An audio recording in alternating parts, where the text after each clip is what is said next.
அனைவருக்கும் வணக்கம். நாம இன்னைக்கு பார்க்க போறதும் இன்டெக்ரல் யோகா பத்தி தான் பார்க்க போறோம். ஸோ இந்த இன்டெக்ரல் யோகாவுக்கு இன்னொரு பேர் தான் சுப்ரமண்டல் யோகா. ரெண்டுமே ஒன்று தான், ஒருங்கிணைந்த யோகாவை தான் நம்ம சொல்றோம். இந்த இன்டெக்ரல் யோகானா என்னன்னா, தெய்வீகத்தை பற்றி அறிந்து கொள்வது, நமது உடல், மனம் மற்றும் ஆன்மீகத்தை ஒருங்கிணைப்பது, பூமியில் தெய்வீகத்தை வெளிப்படுத்துவது. இதுதான் இதோட முக்கிய குறிக்கோள். ஸ்ரீ அரவிந்தர் அவர்கள் என்ன சொல்லியிருக்காங்கன்னா, இந்த மனிதன் இன்னும் முழுமையான பரிணாம வளர்ச்சி அடையவில்லை. நாம இருக்கிறது பரிணாம வளர்ச்சியோட ஒரு இடைநிலை தான். நம்ம வளர்ச்சியின் பாதையில தான் இருக்கிறோம், இன்னும் முழுமை பெறவில்லை.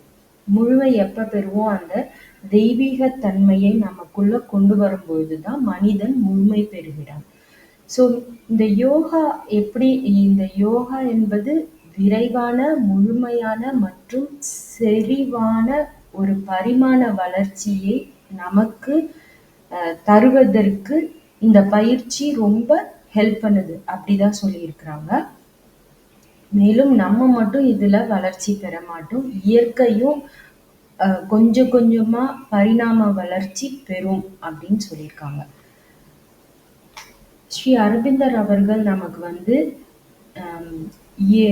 ஒரு திட்டத்தை வகுத்து கொடுத்துருக்குறாங்க. இந்த யோக முறையை எப்படி ஃபாலோ பண்றது, ஈஸியா எப்படி பயிற்சி பண்றதுன்றதுக்கு. அதுக்கு பேர் தான் 7 சதுரங்கள் இல்ல சப்த சதுஷ்டியம் அப்படின்னு சொல்லுவாங்க. இதுல நம்ம ரொம்ப உள்ள போறதுக்கு முன்னாடி நம்ம சில விஷயம் நிறைய, அதாவது இதை பத்தி நம்ம தெரிஞ்சுக்கணும். அந்த இதை பயிற்சி பண்றோம்னா நமக்கு சில பக்குவ நிலைகள்லாம் வேணும். மதர் அவங்களும் நமக்கு என்ன சொல்லியிருக்காங்கன்னா, இந்த யோக முறைகளை ஃபாலோ பண்றதுக்கு ஒரு சில சிம்பிள் வேஸ் என்ன அப்படின்னு பார்த்தீங்கன்னா 3 விஷயம் சொல்லியிருக்கிறாங்க. விருப்பம், நிராகரிப்பு மற்றும் சரணடைதல். விருப்பம்னா தெய்வீகத்தன்மைய நம்ம புரிஞ்சுக்கிறதுல விருப்பம் இருக்கணும். லைக் சில குணங்களை நம்ம கடைபிடிக்கிறதுல நமக்கு ஆர்வம் ஏற்படணும். லைக் அன்பு, அமைதி, இந்த மாதிரி சில விஷயங்களை நம்ம ஃபாலோ பண்ணணும். அதுக்கப்புறம் எதுல நிராகரிப்பு இருக்கணும் அப்படின்னா, இந்த விஷயங்களுக்கு எதிர்மறையா நம்ம மனசுல எண்ணங்கள் உருவாகும் இல்லையா? லைக் அகங்காரமா இருக்கட்டும், ஒரு சோம்பேறித்தனமா இருக்கட்டும், இதெல்லாம் நம்ம கைவிடணும். அடுத்தது சரணடைதல். சரணடைதல்ன்றது ரொம்ப சிம்பிளா சொல்லிடலாம், பட் இதோட அர்த்தங்கள் பார்த்தீங்கன்னா ரொம்ப விரிவா உள்ள போகும். எல்லா விஷயத்தையுமே நம்ம சரணடைதல். இது நமக்கு மதர் சொன்ன 3 விஷயங்கள்: விருப்பம், நிராகரிப்பு மற்றும் சரணடைதல். இதை ஒரு பேஸ் லைனா நம்ம எடுத்துக்கணும் இந்த யோக முறையை ஃபாலோ பண்றதுக்கு, அதாவது பயிற்சி செய்யறதுக்கு. மேலும் நம்ம இந்த யோக முறையை பொறுத்த வரைக்கும் பார்த்தீங்கன்னா, இது ஒரு முழுமையான ஒருங்கிணைப்பு. உடல் மட்டும் கிடையாது, இதுல உள்ளமும் சம்பந்தப்பட்டிருக்கும். முழுமையான ஒருங்கிணைப்புனா உடல் சார்ந்த ஒரு யோகா மட்டும் கிடையாது, ஆசன பயிற்சி மட்டும் கிடையாது, மனமும் இதுல ஒருங்கிணைந்திருக்கும். ஆன்மீக ரீதியாகவும் நம்ம இதுல செயல்படுவோம். வாழ்க்கை மாற்றம், அதாவது உலகத்திலிருந்து தப்பிச்சு ஓடுறது கிடையாது, உலகத்துக்கே தெய்வீகத்தன்மைய கொண்டு வர்றது. அதாவது சாதாரண மனித வாழ்க்கை முறையை தெய்வீக வாழ்க்கையாக மாற்றுவது. மெட்டீரியலிஸ்டிக் வேர்ல்டுன்னு சொல்லுவோம் இல்லையா, அது மாதிரி கிடையாது. இதனோட குறிக்கோளே உலகம் முழுவதும், யூனிவர்ஸ் ஃபுல்லாவே அந்த தெய்வீகத்தன்மையை வெளிப்படுத்துவது, எல்லாவற்றிலும் தெய்வீகத்தை காண்பது. அதாவது நம்ம ஒரு சின்ன செயல் செய்யறோம்னா அதுலயுமே தெய்வீகத்தன்மைய நம்ம பார்க்கணும். ஒரு பொருளை கூட அதனாலதான் மதர் என்ன சொல்லுவாங்கன்னா, ஒரு சின்ன ஒரு இடம், ஒரு சின்ன பொருள்னா கூட நம்ம அதை கையாளுவது வந்து ரொம்ப ஆஹ் ஆஹ் ரொம்ப மென்மையான சாஃப்ட்னஸ்ன்னு மட்டும் கிடையாது. அதை வந்து ரொம்ப அப்யூஸ்ன்னு சொல்லுவாங்க. ரொம்ப ரஃப் ஹேண்டில் பண்ணாம நம்ம யூஸ் பண்ணணும். அதையே ஒரு சின்ன இடமா இருந்தாலும் தூசியா இருந்தா அதை கிளீன் பண்ணணும். அந்த பொருளுக்கான மதிப்பை நம்ம கொடுத்தாகணும். அதுதான் இந்த இடத்துல சொல்றாங்க. உணர்வுடன் வாழ்வது. இதோட பயிற்சி முறைகள்ல சொல்றதுன்னா, முக்கியமான என்ன பயிற்சின்னா, உணர்வுடன் வாழ்வது. இததான் நம்ம வந்து கம்ப்ளீட்டா பிராக்டிஸ் பண்ண வேண்டிய ஒரு முக்கியமானது. உணர்வுடன் வாழ்வது அப்படின்னா, நம்ம இப்ப என்ன உணர்வு இல்லாம இருக்கோமா? இல்ல, உணர்வோட தான் இருக்கோம். ஆனா, தெய்வீகத்தின் மீது கவனம் செலுத்தி, வாழ்க்கையின் அனைத்து நிகழ்வுகள் அதாவது செயல்பாடுகள்லயும் அவங்கள நம்ம ஒரு ஒரு செயல் நடக்குது அப்படின்னா இது அவங்களோட விருப்பம். நம்ம ஒரு செயல் செய்யறோம் அப்படின்னா இது அவங்களோட விருப்பத்துக்கு இணங்க நடக்கணும். அப்ப அதுலயே நமக்கு வந்து அந்த கவனம் வந்து வந்துரும். அப்ப நம்ம எங்கேயும் தப்போ தவறோ செய்யாம அதை ரொம்ப கவனமா செய்வோம். அதுதான் இதோட ஃபர்ஸ்ட் முயற்சி. செகண்ட் வந்து உள் மாற்றம். உள் மாற்றம் அப்படின்னா வெறும் உடல் ரீதியாக மட்டும் நம்ம மாற மாட்டோம் இல்லையா?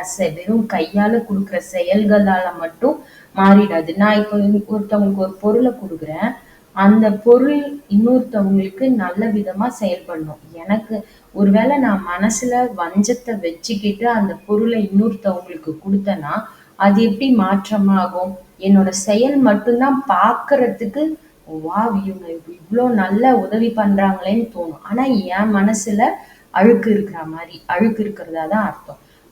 அதனால அதுவும் மாறணும். நீ ஒருத்தவங்களுக்கு ஒண்ணு செய்யறனா அதை மனசு ரீதியா செய்யணும். இதுக்கு என்ன ப்ராசஸ் நம்ம எப்படி ப்ராக்டிஸ் பண்ணலாம்னா, நம்ம ஒவ்வொரு செயலின் போதும் ஒருவேளை நமக்கு ஒருத்தவங்க மேல கோபம் வருது, இல்ல ஒருத்தவங்கள பார்த்து ஆஹ் ஆஹ் வெறுப்பு அடையிறோம் அப்படின்னா நம்மளே 4 கேள்வி கேட்டுக்கணும். நான் செய்யறது சரியா? நான் நினைக்கிறது சரியா? அவங்க எனக்கு ஏதாவது தீங்கு செஞ்சிருக்காங்களா? இல்ல அவங்க அவங்க மேல என்ன தப்பு இருக்கு? இல்ல நான் ஏன் இப்படி நினைக்கிறேன்? அப்ப அந்த மாதிரி ஒரு 4 கேள்வி கேட்டீங்கன்னா அப்ப உங்களோட உங்களோட மனநிலைமை என்ன ஓட்டம் என்ன மாதிரி இருக்கு?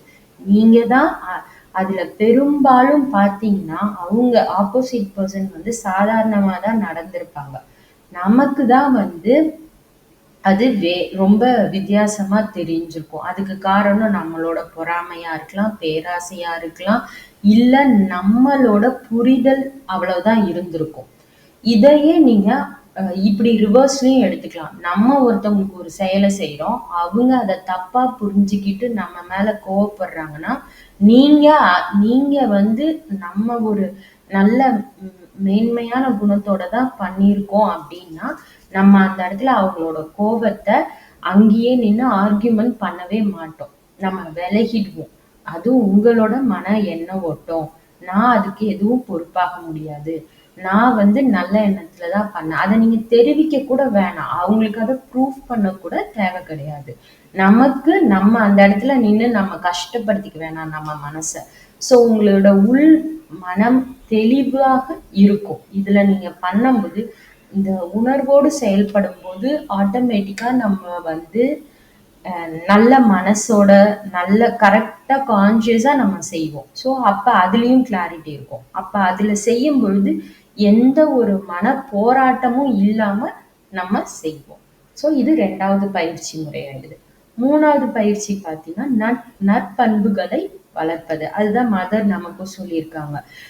நேர்மையான குணங்கள், சகிப்புத்தன்மையோட இருக்கிறது, தைரியத்தோட இருக்கிறது, இது எல்லாத்த விட விடாமுயற்சி.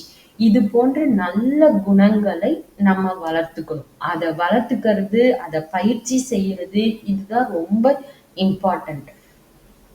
ஸோ இதெல்லாம் இதுக்கு அடுத்தது பார்த்தீங்கன்னா தான் தியானமே வரும். நம்ம தியானம் பண்ற மெடிடேஷனுக்கே நம்ம எப்ப வருவோம்னா இந்த பயிற்சி எல்லாம் பண்ணதான் உங்களுக்கு தியானமே உட்காரவே முடியும். இல்லாட்டி நம்ம உட்காரவே முடியாது. இந்த தியானத்துல நம்ம என்ன செய்யணும்? ஒருநிலைப்படுத்தி ஆகணும். நம்ம எப்படி கவனத்த ஒருநிலைப்படுத்த முடியும்? ஒண்ணு தெய்வீகத்தின் மேல நம்ம மதர நெனச்சுக்கலாம், இல்ல ஒரு தாமரைப்பூவ நெனச்சுக்கலாம், இல்ல அவங்க சிம்பிள நெனச்சுக்கலாம். இந்த மாரி ஏதாவது ஒரு விஷயம், இல்ல உங்களுக்கு ரொம்ப புடிச்ச ஒரு விஷயம், இல்ல உங்களுக்கு ரொம்ப புடிச்ச ஒரு கடவுள நெனச்சு, அத ஒருமுகப்படுத்தி தியானம் படுத்தணும். எப்பல்லாம் நேரம் கிடைக்குதோ, எப்பல்லாம் நமக்கு முடியுதோ, அதாவது ஒரு நாளைக்கு ஒரு குறிப்பிட்ட டைம்ன்னு ஒரு இனிஷியல் டைம்ல நீங்க வச்சாலும், அது அது வந்து உங்களால ஒரு 5 நிமிஷம் தான், ரொம்ப பிகினர்ஸ்க்கு நான் சொல்றேன். ஒரு 5 நிமிஷம் தான் நம்ம செய்ய முடியும். அந்த 5 நிமிஷத்திலேயே நம்மளோட எண்ண ஓட்டங்கள் ஓடதான் செய்யும். நீங்க அத கொஞ்சம் கொஞ்சம் கொஞ்சமா பயிற்சி பண்ணணும்.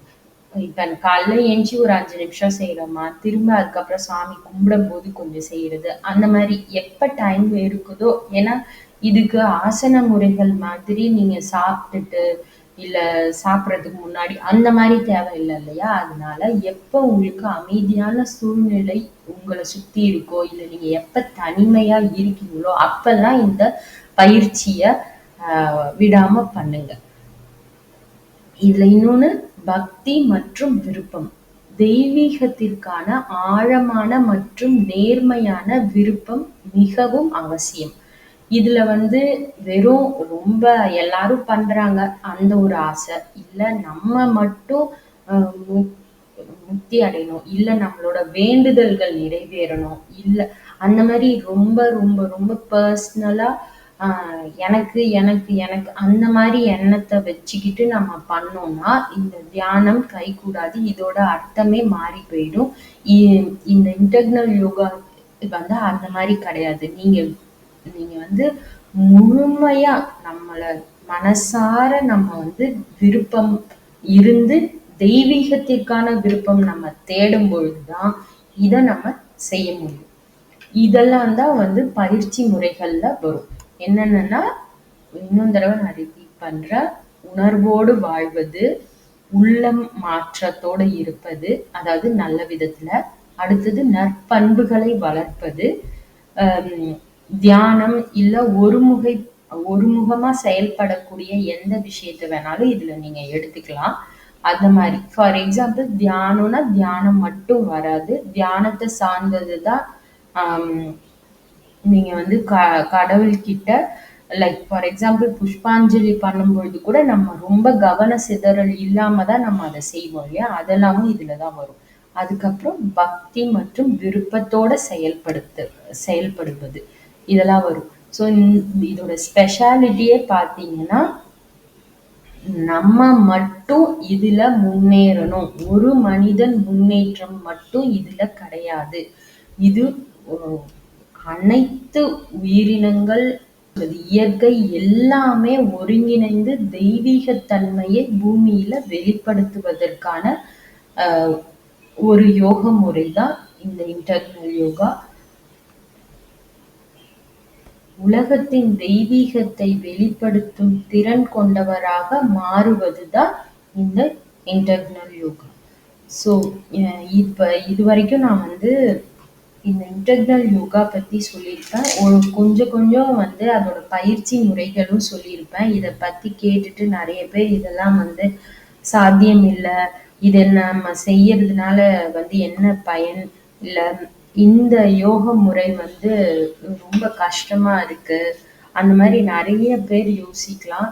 பட் இதுக்கும் நமக்கு வந்து எளிய வழிமுறைகள் நிறைய இருக்கு. அத பத்தி நான் அடுத்தடுத்த பதிவுல சொல்றேன். இப்பயே நான் வந்து போன பதிவுக்கும் இந்த இதுக்கும் பார்த்தீங்கன்னா வழிமுறைகள் சொல்லியிருக்கிறேன். போன இதுல அது என்னன்னு தான் சொல்லியிருந்தேன். இந்த இதுல வந்து அதுக்கான வழிமுறைகள், பயிற்சி முறைகளையும் சொல்லியிருக்கிறேன். அடுத்த இதுல இன்னும் சிம்பிளா இதை எப்படிலாம் ஞாபகம் வச்சு நம்ம வந்து இம்ப்ளிமெண்ட் பண்றது டே டு டே லைஃப்ல. இப்போ வந்து வாட் இஸ் வாட், என்ன மாதிரி பயிற்சி முறைகள் வரைக்கும் பார்த்துருக்கோம், அதை எப்படி இம்ப்ளிமெண்ட் பண்றது அப்படின்றதையும் இன்னும் எளிமையா பார்க்கலாம் அடுத்தடுத்த பதிவுகள்ல. நம்ம எல்லாருமே இந்த யோக முறையை பின்பற்றி நலம் பெறுவோம். ஸ்ரீ அன்னையே சரணம், ஸ்ரீ அரவிந்தர் சரணம். நன்றி.